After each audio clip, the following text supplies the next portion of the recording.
I thought I'd do something a little different today. I found a bunch of pictures from the AES show. This one is from 2008. And what I'd like to do when I'm at the AES show is sometimes I like to go before everybody gets there and just go around at the different booths. And if I see something interesting, just take a picture of it and kind of find out what was up with it later on. But so I'm just going to do some commentary on the different pictures I have. And this is from 2008. I was at the Quested booth. I was a distributor, and I was there with Roger Quested and my daughter Kira. So first picture, you can see that's our booth. We have the yellow S7, the yellow S6, the blue S7, and the reddish S8 Quested. And at the bottom, you can see that's the S10 subwoofer. And my daughter's there with their yellow shoes, and Roger Quested standing in the back. Interesting thing about this picture, that was the corner booth that we had, and they put us right next to this company called FAR, F-A-R, and it's a French company. And you can see in the background the size of the speakers that they had, and they had them so you could turn them on. And it was just annoying Roger to the nth degree. They kept turning on these speakers really loud. Our speakers were there for display, just to talk about them, even though you could use them, but they were just to talk about. But this, at the other booth, they would turn on the speakers and just blast them. And boy, it got Roger just annoyed. So that's the first picture. The second picture, this is kind of interesting, and I don't think this ever turned into a product. But back then, when the 500 series craze was really going on, a lot of these manufacturers thought, well, why don't I just come out with my own modular system and see if everybody will buy into that? Because there's limitations with the 500 series with the power supply. So TubeTech had made their own it's their own modular system, the equivalent of a 500 series, but they don't fit into a 500 series rack. But I took a picture of this. Like I said, I don't think it ever turned into a product, but it was kind of interesting that they were trying. So the next picture, here's another company. They had their modular system. It was by Audient. It was formerly the David Dearden, who had DDA, came up with Audient, the company. But this is their modular system, and you can see it's a bit taller than the 500 series. But I think I saw it on a price sheet one time. I don't know if they ever got into production. They may have, but I don't know if they still make them. But this is what their offering was. And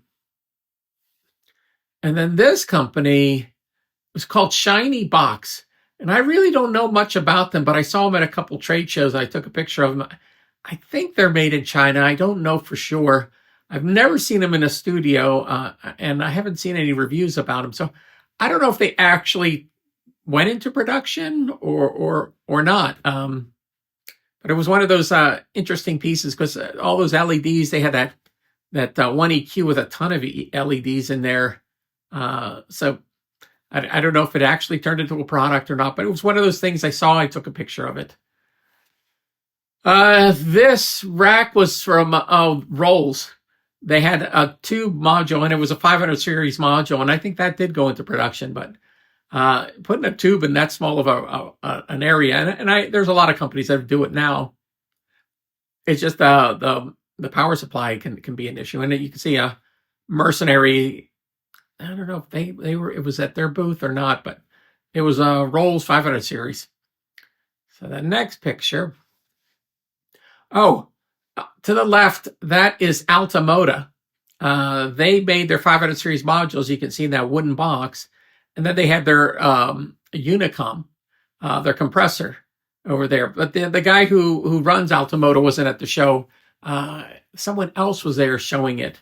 But it was, and this happens a lot where somebody just kind of gets a little piece of the booth to set up their gear, and they just stand there and talk about it, but they're not officially there. So you just kind of had to poke around until you saw it, but you could see it's at the Chameleon Labs booth. But that was it. And I think the next picture, yeah, here's a close-up shot.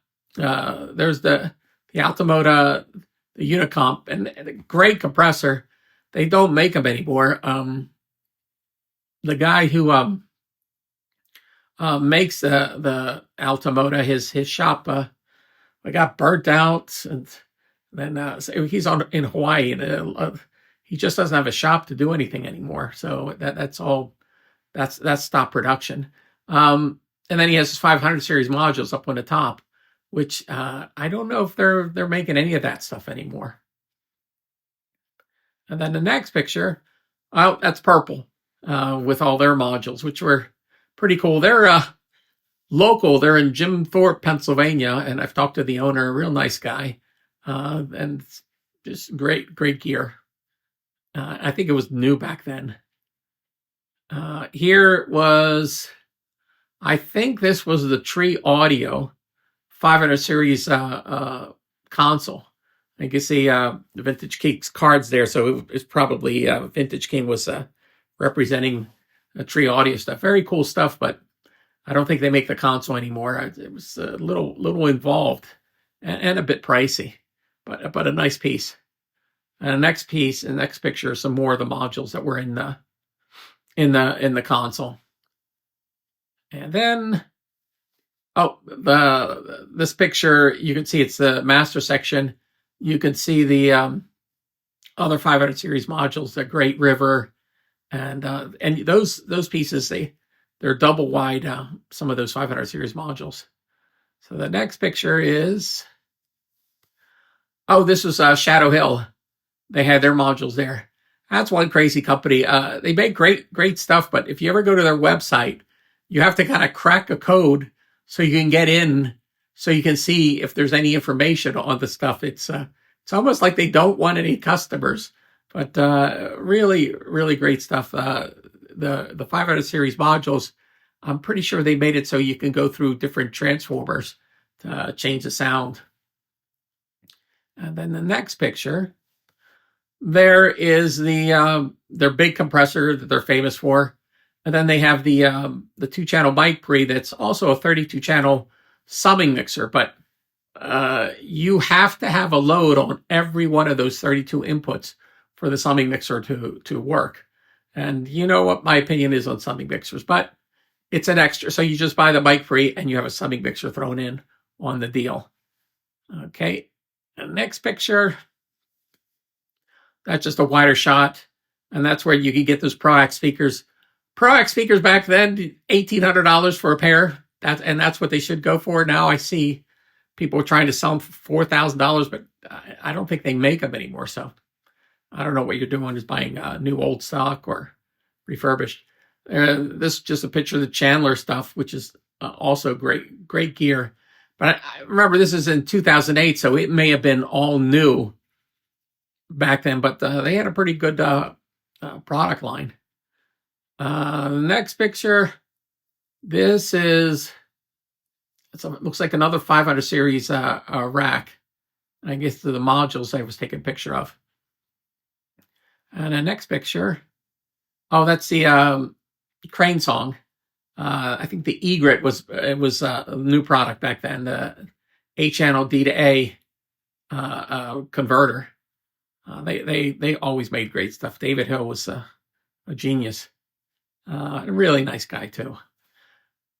This picture is the Drummer stuff, and they had the Mercenary edition, which I never understood why you would put another dealer's name on a product to sell, because that kind of prevents other dealers from selling it.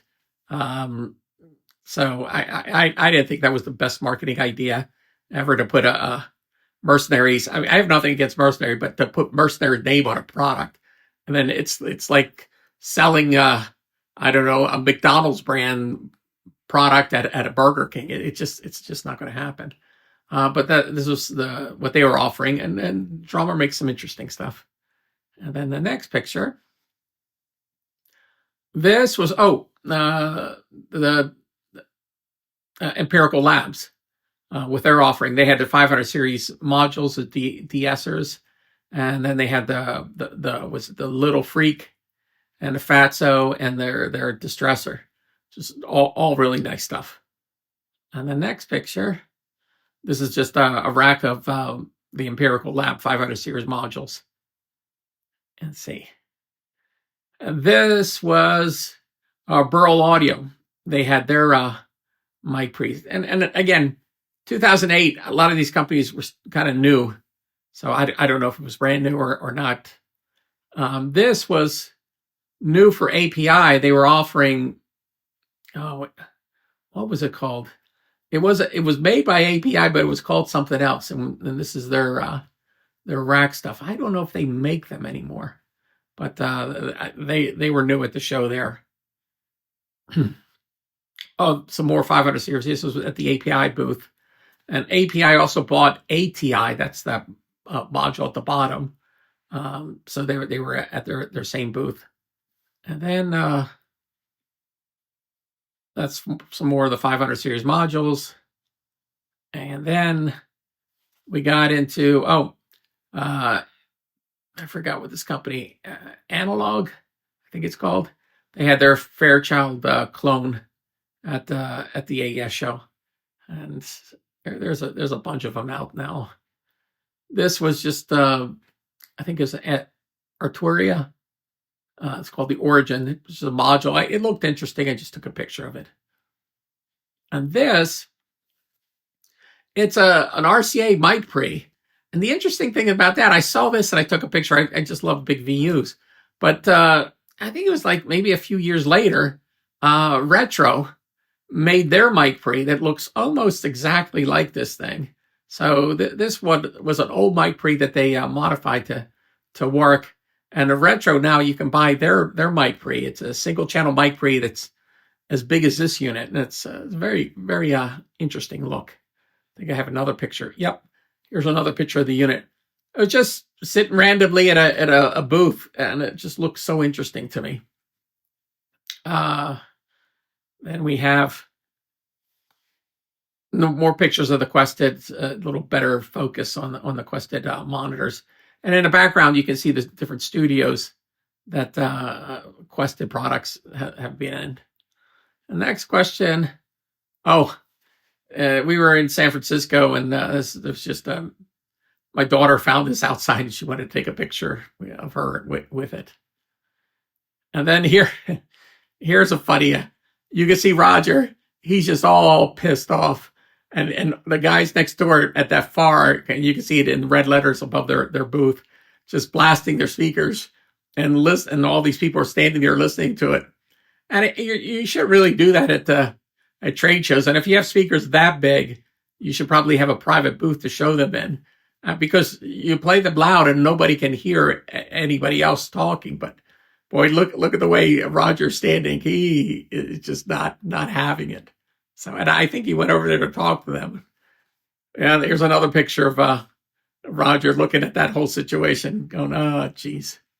Let's see here. Just another picture without Roger. You can see the booth, the Quested booth with those far speakers. I don't even know if they're in business anymore. And this is a picture you can see behind the Quested booth. What was going on there. That guy in the middle there, that's the owner of the far speakers. The owner, or he was the sales manager, but he was the guy that we tried to talk to, and heavy French accent, but he's from France. Here's a picture of me and my daughter at the Quested booth. Just I think it was before the show started. And this last picture, my daughter found a big ear that she wanted to take a picture of. So there you go.